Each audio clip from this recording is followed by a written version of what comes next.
The Pledge of Allegiance.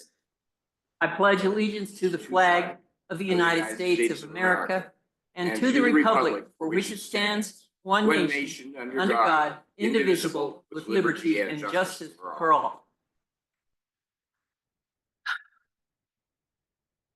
Good morning, everyone. Another exciting meeting of the Lewis and Clark County Commission this 14th day of January 2025. Let me introduce everybody. I'm Candace Payne, and I get to be the chair of the commission for this year. To my left is Mr. Tom Rolfe, also commissioner. Good morning, Tom. Good morning. And Brandi Spangler is over there on my far left, and she is the one who makes sure that we are doing things according to Hoyle. She makes sure we get things done right. To my right is Commissioner Andy Hunthausen. Good morning. Deputy County Attorney Nico Hash and Keegan Shea and Robert Baltz, the CAO. I'd like to remind you all there is a sign-in sheet at the front of the room. We need to have your name and I believe some contact information. This is just kind of helping. We have to record this and have a record that the public can look at, and this helps us make sure we get the names right and spelled right and all that. So remember to sign in. We start off today's agenda with the consent action items by Mr. Baltz. Thank you, Madam Chair and Commissioners. This is item 2 on the agenda today. There's 2 items. The first is item 2A, public meeting minutes for December 24, 26, and 31 of 2024 and January 2, 2025, and staff recommends approval of that item. The next item is item 2B, and that's a records disposal request, and staff recommends approval of that item as well. Thank you, Commissioners. Thank you, Roger. Is there any questions from the commission? No. None here. Is there any public comment? No public comment. Could I have a motion, please? Madam Chair, I'd move that we approve consent action items 2A and B as presented. Second. Is there any further comment from the commission? Seeing none, let's vote on this motion. All in favor say aye. Aye. Aye. Any opposed? Seeing none, we are approving these consent action items. Now, moving on to number 3, the grant application to Health Resources and Services Administration, presented by our friend Sarah Sandau. Sarah? Thank you. Good morning, Madam Chair, members of the Commission. I'm Sarah Sandau. I'm the Community Health Promotion Division Administrator at Lewis and Clark Public Health.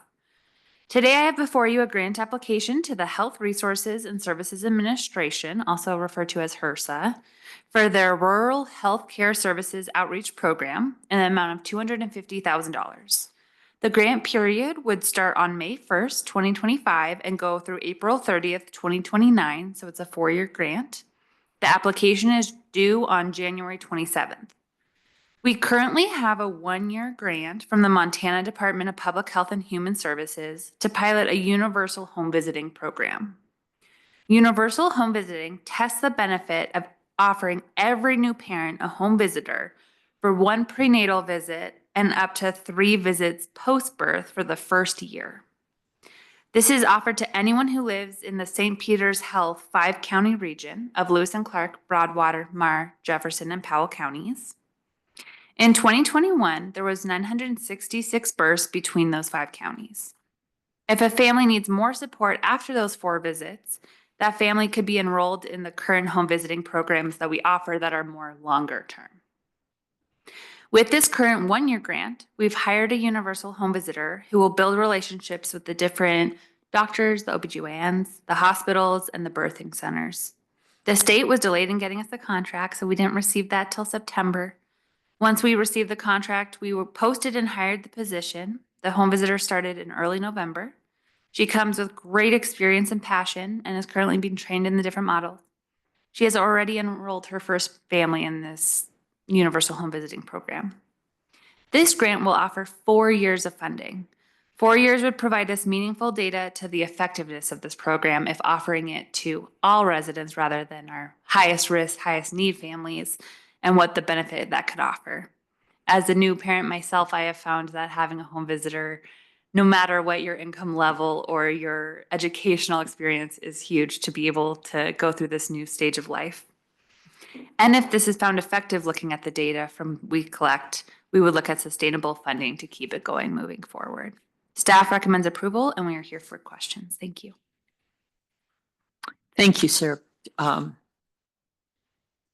you have any questions from the commission? Gwen, if I might, Go for it. the 250,000, is that 250,000 per year? Or is that a cumulative amount? Thank you, Madam Chair, Commissioner Rolfe. Yes, it's 250,000 per year. Good question. Thank you for the clarification. And it carries on then, with this one acceptance, it carries through April of 29. Exactly. Thank you. Do you Go have ahead. something, Andy? Go ahead. Okay, I just have a couple of concerns in general. Does this program include, for example, home births? We have some midwives and those people are included? Yeah, great question, Madam Chair. We started with St. Peter's Health just because a majority of the births will be there. So we can go to the hospital. Right now our home visitor is at the labor and delivery, able to reach families right when they're giving birth, able to go to the OBGYNs ahead of time, just because that's kind of our easier to reach population. But absolutely, we want to make sure that we're reaching anyone who gives birth in the 5-county, including home births, including the birthing centers, which are smaller as well. So we will work on how to reach those families too.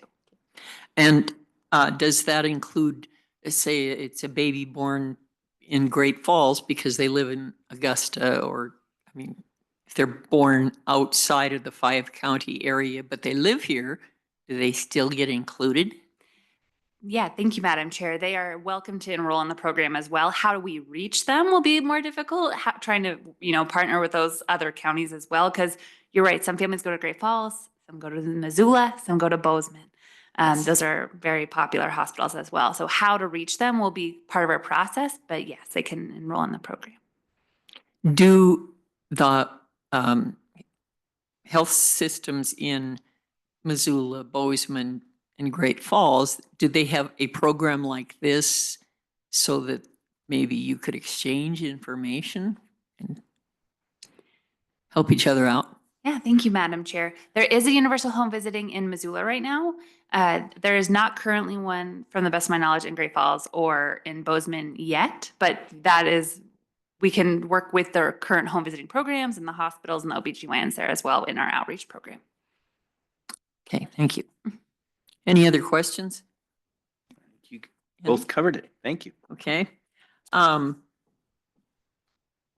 Is there any public comment?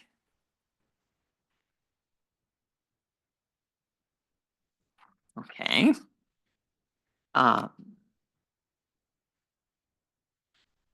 Well, no public comment. Nobody else wants to say anything. Can I have a motion, please?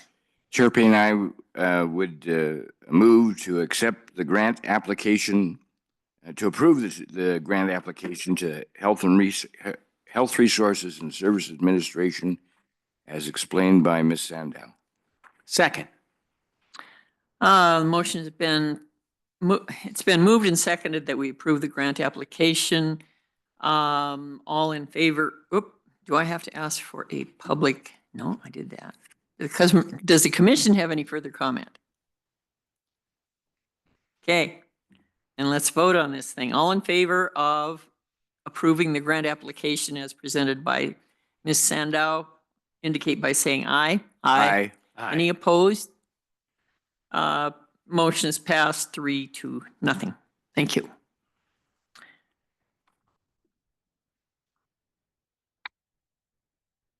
Oh, all right. You ladies could have said something. Okay, goodbye. Next on the agenda is the board appointments presented by Mr. Roger Baltz. Go ahead, Roger. Thank you, Madam Chair and Commissioners. This is item number 4 on the agenda for you to look at today and consider. You have the backup memo as a part of our regular process. I'll read it into the record. This involves the Forestvale Historic Preservation Committee. The candidate that you'll be discussing or considering today meets the qualifications for consideration of the board. Forestvale Historic Preservation Committee. Sue Jackson completed a term on the board and wishes reappointment to a term that will expire August 31, 2027. There were no other applicants. Staff recommends that the commissioners consider the applicant for the Forestvale Historic Preservation Committee to a term that will expire August 31, 2027. Thank you, commissioners. Thank you. Are there any questions or comments for the commissioner? Is there any public comment?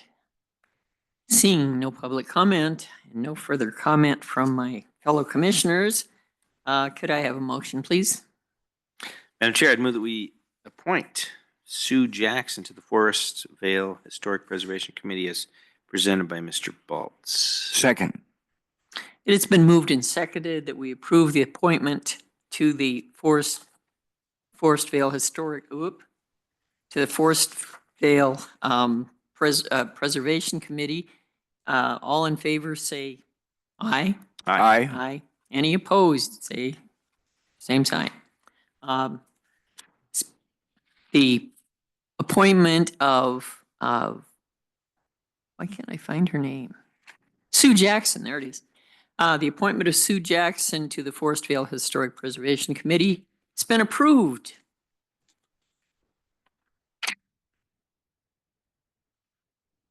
Okay.